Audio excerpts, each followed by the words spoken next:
શાંતિ અને સુખનો અભાવ, મન કાબૂમાં ના હોય તો શાંતિ ના મળે. શું આપણને લાગે છે કે મન ફાવે તેમ ચાલવાથી સુખ મળે છે?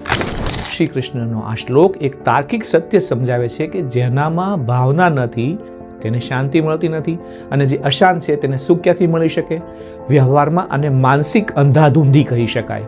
શ્લોક છે, નાસ્તિ બુદ્ધિરયુક્તસ્ય ન ચાયુક્તસ્ય ભાવના ન ચાભાવયત શાંતિઃ અશાંતસ્ય કુતઃ સુખમ.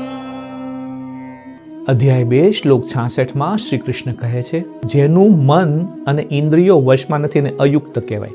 એવા મનુષ્યમાં આત્મજ્ઞાન કે બુદ્ધિ હોતી નથી, અને આ અયુક્ત મનુષ્યમાં નિષ્ઠા એટલે કે ભાવના પણ નથી હોતી. ભાવના વગરના મનુષ્યને શાંતિ મળતી નથી, અને અશાંત મનુષ્યને સુખ કેવી રીતે મળી શકે? તો વ્યવસાય અને વ્યવહારની 3 ટૂંકી શિખામણ છે. 1. સ્થિરતા વિના જ્ઞાન નકામું. વ્યાપારમાં જો આપણું મન ચંચળ છે તો આપણો વર્ષોનો અનુભવ કે ડિગ્રી કોઈ કામ લાગતી નથી. આ શ્લોક આપણને શીખવે છે કે જો મન સ્થિર નહીં હોય તો સાચો નિર્ણય લઈ શકાશે નહીં. 2. ભાવનાત્મક જોડાણ. જ્યારે આપણે કોઈ કાર્યમાં દિલથી જોડાતા નથી ત્યારે આપણે નિષ્ઠાહીન બનીએ છીએ. આપણને એ સમજાવવામાં આવ્યું છે કે સાચી શાંતિ ત્યારે જ મળે છે જ્યારે આપણી બુદ્ધિ કોઈ મોટા ઉદ્દેશોમાં પરોવાયેલી હોય.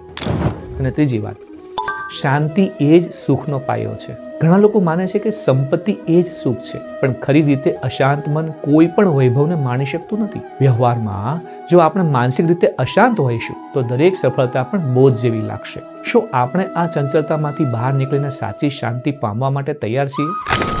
જો આપણે મનનું સંતુલન જાળવવા માંગતા હોઈએ તો કમેન્ટ બોક્સમાં શાંતિ એવું લખી શકો છો. જેમ તોફાની પવન નાવને પાણીમાં ગમે ત્યાં ખેંચી જાય છે, તેમ બળવાન ઇન્દ્રિયને મન બંનેને કેવી રીતે ભટકાવે છે જાણવા માટે નેક્સ્ટ એવું તમે લખી શકો છો અને જોડાયેલા રહી શકો છો.